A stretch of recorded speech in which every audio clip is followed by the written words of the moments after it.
Next time ನಿಮ್ಮ friends ಜೊತೆ ಟ್ರಿಪ್ಗೆ ಹೋದಾಗ ಈ ಕಥೆ ಬಗ್ಗೆ ಯೋಚನೆ ಮಾಡಿ. ಅವರು 4 ಜನ ಫ್ರೆಂಡ್ಸ್ ಅಂದರೆ ಬೆಸ್ಟ್ ಫ್ರೆಂಡ್ಸ್ ಅಲ್ಲ, ಹಾಗಂತ ಸ್ಟ್ರೇಂಜರ್ಸು ಅಲ್ಲ. ಕಾಲೇಜಲ್ಲಿ ಒಟ್ಟಿಗೆ ಟೈಮ್ ಸ್ಪೆಂಡ್ ಮಾಡೋಷ್ಟು ಫ್ರೆಂಡ್ಸು, ಒಬ್ರನ್ನೊಬ್ರು ಟ್ರಸ್ಟ್ ಮಾಡೋಷ್ಟು ಕ್ಲೋಸು. ಅವ್ರ ಹೆಸರು ಅರ್ಜುನ್, ಕಾರ್ತಿಕ್, ಮೇಘ ಮತ್ತು ರೋಹಿತ್. ಪ್ಲೇಸ್ಮೆಂಟ್ ಶುರುವಾಗೋ ಮೊದಲು ಮತ್ತು ಲೈಫ್ ಎಲ್ಲರನ್ನೂ ಬೇರೆ ಕಡೆ ಕರ್ಕೊಂಡು ಹೋಗೋ ಮೊದಲು ಒಂದು ಲಾಸ್ಟ್ ಟ್ರಿಪ್ ಹೋಗೋಣ ಅಂತ ಡಿಸೈಡ್ ಮಾಡ್ತಾರೆ. ಪೇರೆಂಟ್ಸ್ ಇಲ್ಲ, ಫಿಕ್ಸ್ಡ್ ಐಟನರಿ ಇಲ್ಲ, ಮತ್ತೆ ಇನ್ಸ್ಟಾಗ್ರಾಮ್ ಪ್ಲಾನಿಂಗೂ ಇಲ್ಲ. ಒಂದು ಕಾರು, 4 ದಿನ, 4 ಜನ. ಅವ್ರು ಚೂಸ್ ಮಾಡಿದ ಜಾಗ ವೆಸ್ಟರ್ನ್ ಘಾಟ್ಸ್, ರಿಮೋಟ್, ಚೀಪ್ ಮತ್ತೆ ನೆಟ್ವರ್ಕ್ ಸಮ್ಟೈಮ್ಸ್ ವರ್ಕ್ಸ್ ಅನ್ನೋಂಥ ಜಾಗ. ಅದೇ ಮೊದಲು ಇವ್ರಿಗೆ ರೆಡ್ ಫ್ಲಾಗ್ ಆಗಬೇಕಾಗಿತ್ತು. ಈಗ ಅವ್ರ ಪ್ರಯಾಣ ಶುರುವಾಗುತ್ತೆ. ಮೊದಲು 6 ಗಂಟೆ ಪ್ರಯಾಣ ತುಂಬ ಚೆನ್ನಾಗೇ ಇರುತ್ತೆ. Music, inside jokes, petrol breaks, ಹೀಗೆ ಇಟ್ ಇಸ್ ಆಲ್ ಗುಡ್. ಆಗ ಗೂಗಲ್ ಮ್ಯಾಪ್ ರೂಟ್ ಚೇಂಜ್ ಆಗತ್ತೆ. ಒಂದು ಥಿನ್ ಗ್ರೇ ಲೈನ್ ಕಾಣಿಸ್ಕೊಳ್ಳುತ್ತೆ. ರೋಹಿತ್ ಹೇಳ್ತಾನೆ, this is a shortcut, ನಮಗಿನ್ನೂ ತುಂಬ ಟೈಮ್ ಸೇವ್ ಆಗುತ್ತೆ. ಆಗ ರೋಡ್ಸು ಸಣ್ಣ ಆಗ್ತಾ ಹೋಗುತ್ತೆ. 2 ಕಡೆ ಫಾರೆಸ್ಟ್, ಲೈಟ್ ಇಲ್ಲ, ರೋಡ್ ಇಲ್ಲ, ಮತ್ತೆ ಎಲ್ಲೂ ಜನ ಇಲ್ಲ. ಸ್ವಲ್ಪ ಹೊತ್ತಿನ ನಂತರ ಪಕ್ಷಿಗಳ ಶಬ್ದ ಕೂಡ ನಿಂತೋಗುತ್ತೆ. ಆಗ ಕಾರ್ತಿಕ್ ಜೋಕ್ ಮಾಡ್ತಾನೆ, ಎಲ್ಲ ಹಾರರ್ ಮೂವಿನೂ ಹೀಗೆ ಸ್ಟಾರ್ಟ್ ಆಗೋದು ಅಂತ. ಇವ್ರು ಹೋಗ್ತಾ ಇರೋದು ಮ್ಯಾಪಲ್ಲೇ ಇಲ್ಲದೆ ಇರೋ ಊರಿಗೆ. ಇವರು ಸೂರ್ಯ ಮುಳುಗುವಷ್ಟರಲ್ಲಿ ಒಂದು ಸಣ್ಣ ಹಳ್ಳಿ ತಲುಪ್ತಾರೆ. ಆ ಹಳ್ಳಿ ಅಬ್ಯಾಂಡನ್ ಅಲ್ಲ, ಆದರೆ ರಾಂಗ್ ಜಾಗ. ಮನೆಗಳೇನೋ ಇತ್ತು, ಲೈಟ್ಸ್ ಕೂಡ ಆನ್ ಆಗಿತ್ತು, ಆದರೆ ಮನೆ ಹೊರಗೆ ಯಾರೂ ಇರಲಿಲ್ಲ. ಚಿಕ್ಕವರಾಗಲಿ ದೊಡ್ಡವರಾಗಲಿ, ಹೋಗಲಿ ಒಂದು ನಾಯಿ ಕೂಡ ಇರಲಿಲ್ಲ.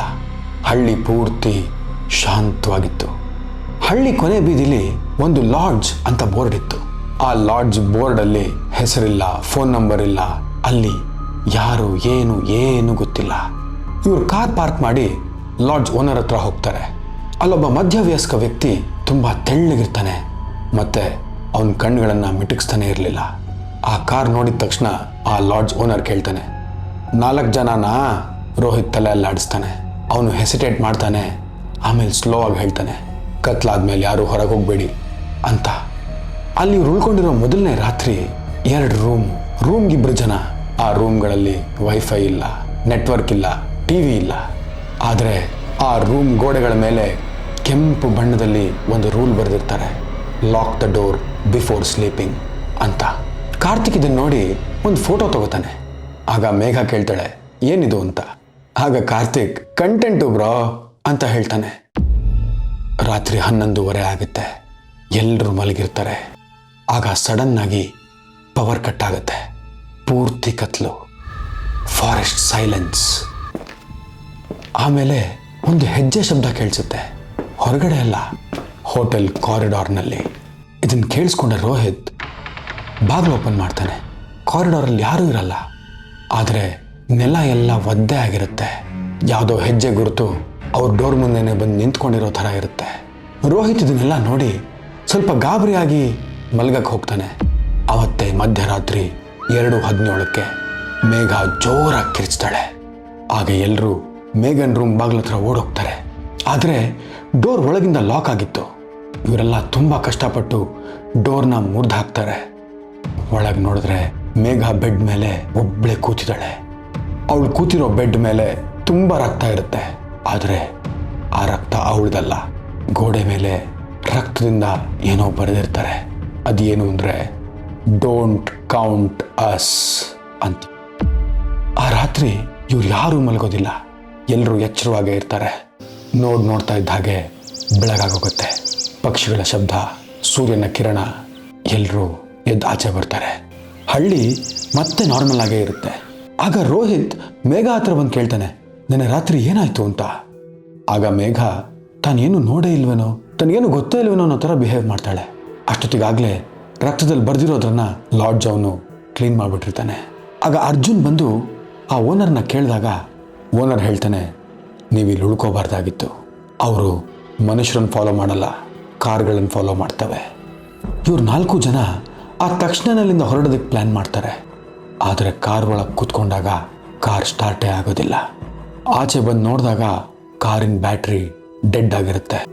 ಯಾರಿಗಾದ್ರೂ ಫೋನ್ ಮಾಡಿ ಹೆಲ್ಪ್ ಕೇಳೋಣ ಅಂದರೆ ಅಲ್ಲಿ ನೆಟ್ವರ್ಕ್ ಕೂಡ ಇಲ್ಲ. ಅದೇ ಹಳ್ಳಿಲಿದ್ದ ಒಬ್ಬ ಮೆಕ್ಯಾನಿಕ್ನ ಹುಡ್ಕೊಂಡು ಕರ್ಕೊಂಬರ್ತಾರೆ. ಆ ಮೆಕ್ಯಾನಿಕ್ ಬಂದು ಕಾರ್ ಬಾನೆಟ್ ಓಪನ್ ಮಾಡಿ ನೋಡಿ, ಅಲ್ಲ ಈ ಕಾರ್ 2 ದಿನದ ಮುಂಚೆ ಕೂಡ ಇಲ್ಲೇ ಬಂದಿತ್ತಲ್ಲ. ರೋಹಿತ್ ಆಗ ಇಂಪಾಸಿಬಲ್, ನಾವು ಬಂದಿದ್ದೆ ನೆನ್ನೆ ಸಂಜೆ ಅಂತ ಹೇಳ್ತಾನೆ. ಆಗ ಮೆಕ್ಯಾನಿಕ್ ತಲೆ ಅಲ್ಲಾಡಿಸ್ತಾ, ಇಲ್ಲ ಸರ್, ಇದೇ ಕಾರು, ಇದೇ ನಂಬರ್ ಪ್ಲೇಟ್, ನನಗೆ ತುಂಬ ಚೆನ್ನಾಗಿ ಜ್ಞಾಪಕ ಇದೆ ಅಂತ ಹೇಳ್ತಾನೆ. ಅವ್ರು ಎಷ್ಟೇ ಸಾಹಸ ಪಟ್ಟರೂ ಕಾರ್ ಸ್ಟಾರ್ಟ್ ಆಗಲೇ ಇಲ್ಲ. ಅವರ ದುರದೃಷ್ಟಕ್ಕೆ ಅವ್ರು ಇನ್ನೂ ಒಂದು ರಾತ್ರಿ ಇಲ್ಲೇ ಉಳ್ಕೋಬೇಕಾಯ್ತು. ಎಲ್ಲರೂ ಮಾತಾಡ್ತಾ ಭಯದಿಂದನೇ ಅಲ್ಲಿ ಮಲಗಿರ್ತಾರೆ. ಎಲ್ಲ ಡೋರ್ ಲಾಕ್ ಮಾಡ್ಕೋತಾರೆ. ಲೈಟ್ಸ್ ಎಲ್ಲ ಆಫ್ ಆಗುತ್ತೆ. ಸಮಯ 1:48 ಆಗುತ್ತೆ. ಲೈಟ್ಸ್ ಆಫ್ ಆಗಿದ ತಕ್ಷಣ ಯಾರೋ ಪರ್ಚ್ತಾ ಇರೋ ಥರ ಸೌಂಡ್ ಕೇಳಿಸುತ್ತೆ. ಗೋಡೆ ಮೇಲೆ, ಬಾಗಿಲ ಮೇಲೆ ಎಲ್ಲ ಕಡೆ ಯಾರೋ ಪರ್ಚ್ತಾ ಇದ್ದಾರೆ ಅನ್ನಿಸ್ತಾ ಇರುತ್ತೆ. ಆಮೇಲೆ ಒಂದೊಂದೇ ಧ್ವನಿ ಕೇಳ್ಸಕ್ಕೆ ಸ್ಟಾರ್ಟ್ ಆಗುತ್ತೆ. 1 ಇದ್ದಿದ್ದು 2 ಆಗುತ್ತೆ, 2 ಇದ್ದಿದ್ದು 5 ಆಗುತ್ತೆ. ಅವುಗಳು ಏನೇನೋ ಮಾತಾಡ್ತಾ ಇರ್ತವೆ, ಆದರೆ ಯಾವುದು ವರ್ಡ್ಸ್ ಅಲ್ಲ, ಅವೆಲ್ಲ ಕೌಂಟಿಂಗ್ಸ್. 1 2 3 ಅಂತ ಕೌಂಟ್ ಮಾಡೋಕ್ಕೆ ಸ್ಟಾರ್ಟ್ ಮಾಡ್ತವೆ. ಸಡನ್ನಾಗಿ ರೋಹಿತ್ ಕಿರ್ಚ್ಕೋತಾನೆ. ಅವನ ಕಾಲಲ್ಲಿರೋ ಮೀನು ಖಂಡಗಳು ಸಡನ್ನಾಗಿ ರಕ್ತ ಕಾರಕ್ಕೆ ಸ್ಟಾರ್ಟ್ ಆಗುತ್ತೆ. ಯಾರೋ ಹಿಡಿದು ಎಳೆದು ಪರ್ಚ್ತಾ ಇರೋ ಥರ ಮಾರ್ಕ್ ಆಗಕ್ಕೆ ಸ್ಟಾರ್ಟ್ ಆಗುತ್ತೆ. ಆದರೆ ಆ ರೂಮಲ್ಲಿ ಅವ್ರಿಗೆ ಯಾರೂ ಕಾಣಿಸೋದಿಲ್ಲ. ರೋಹಿತ್ ಕಾಲಲ್ಲಿ ರಕ್ತನೇ ನಿಲ್ತಾ ಇರಲ್ಲ. ಹಾಗಿದ್ದಾಗ ಇವರೆಲ್ಲರೂ ಓಡ್ ಹೋಗಿ ಓನರ್ನ ಎಬ್ಬಿಸಿ ಇಲ್ಲಿ ಏನಾಯಿತು ಅಂತ ಕೇಳಕ್ಕೆ ಸ್ಟಾರ್ಟ್ ಮಾಡ್ತಾರೆ. ಆಗ ಓನರ್ ಇಲ್ಲಿ ನಡೆದಿರೋ ಒಂದು ಘಟನೆ ಬಗ್ಗೆ ಹೇಳ್ತಾನೆ. 1 ವರ್ಷದ ಹಿಂದೆ ಇದೇ ಜಾಗದಲ್ಲಿ 4 ಕಾಲೇಜ್ ಸ್ಟೂಡೆಂಟ್ಸ್ ಕಳೆದೋಗಿರ್ತಾರೆ. ಅವರು ಕೂಡ ಇಲ್ಲೇ ಸ್ಟೇ ಮಾಡಿರ್ತಾರೆ. ಅವ್ರಿಗೂ ಕೂಡ ಫಾರೆಸ್ಟಿಂದ ಏನೋ ಬಂದಿತ್ತು ಅನ್ಸಿರುತ್ತೆ. ಯಾವುದೋ ಹಳೆ ಕಾಲದ ಒಂದು ಬೀಯಿಂಗ್. ಅದು 1 ದಿನಕ್ಕೆ ಒಬ್ಬರನ್ನು ಮಾತ್ರ ಕೊಲ್ಲತ್ತೆ.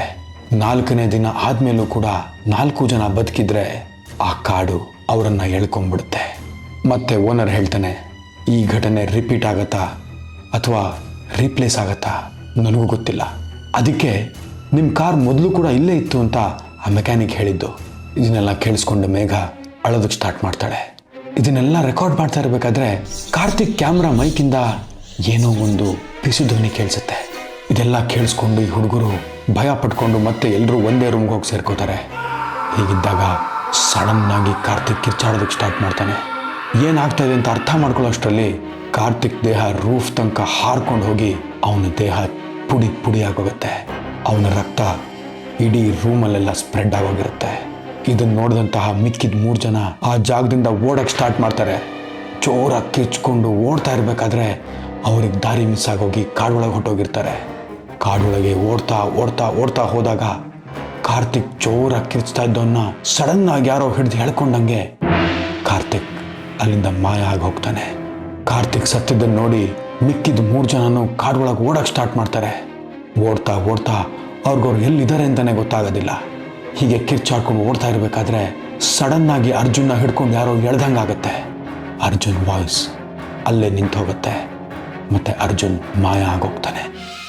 ಇದನ್ನು ನೋಡಿದ ಮೇಘ ಮತ್ತು ರೋಹಿತ್ ಇನ್ನೂ ಗಾಬರಿಯಾಗಿ ಓಡ್ತಾ ಓಡ್ತಾ ಎಲ್ಲೋ ಬಂದು ಬಿದ್ದು ಹೋಗ್ತಾರೆ. ಸೂರ್ಯನ ಕಿರಣ ಬರೋಕ್ಕೆ ಸ್ಟಾರ್ಟ್ ಆಗುತ್ತೆ. ಸನ್ರೈಸ್ ಟೈಮಲ್ಲಿ ಅವರೊಂದು ರೋಡ್ ತಲುಪಿರ್ತಾರೆ. ಆ ದಾರಿಲಿ ಕೆಲವು ಗಾಡಿಗಳು ಓಡಾಡ್ತಾ ಇರುತ್ತೆ. ಇವ್ರು ಹೋಗೋ ಬರೋ ಗಾಡಿಗಳಿಗೆಲ್ಲ ಕೈ ಮಾಡ್ತಾ ಇರ್ತಾರೆ, ಆದರೆ ಯಾರೂ ನಿಲ್ಲಿಸಲ್ಲ. ಅಷ್ಟರಲ್ಲಿ ಯಾರೋ ಒಬ್ಬ ಟ್ರಕ್ ಡ್ರೈವರ್ ಇವ್ರನ್ನ ನೋಡ್ಬಿಟ್ಟು ಗಾಡಿ ನಿಲ್ಲಿಸ್ತಾನೆ. ಆಗ ಟ್ರಕ್ ಡ್ರೈವರ್ ಕೇಳ್ತಾನೆ, ನೀವು 4 ಜನ ಇರೋದಾ ಅಂತ. ಆಗ ಮೇಘ ಮತ್ತು ರೋಹಿತ್, ಇಲ್ಲ ನಾವಿಬ್ಬರೇ ಇರೋದು ಅಂತ ಹೇಳ್ತಾರೆ. ಆಗ ಟ್ರಕ್ ಡ್ರೈವರ್ ಅವ್ರಿಗೆ 4 ಜನ ನಿಂತಿರೋ ನೆರಳು ತೋರಿಸ್ತಾನೆ.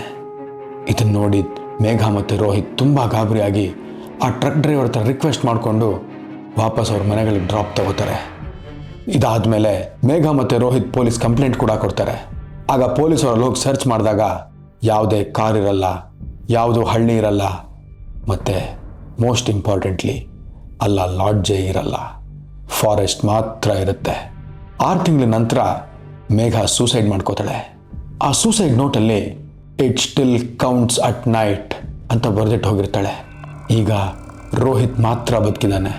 ಅವನು ಎಲ್ಲೂ ಟ್ರಾವೆಲ್ ಮಾಡ್ತಾ ಇಲ್ಲ, ಫ್ರೆಂಡ್ ಸರ್ಕಲ್ ಜೊತೆ ಎಲ್ಲೂ ಹೋಗಲ್ಲ, ಯಾವುದೇ ಗ್ರೂಪಲ್ಲಿ ಮಲಗಲ್ಲ, ಮತ್ತು ಪ್ರತಿ ರಾತ್ರಿ 2:17ಕ್ಕೆ ಅವನಿಗೆ ಆ ಕೌಂಟಿಂಗ್ ಇನ್ನೂ ಕೇಳಿಸುತ್ತೆ. 1 2 3 ಅದು 4ನೇ ಬಾಡಿಗಾಗಿ ವೇಟ್ ಮಾಡ್ತಾ ಇದೆ.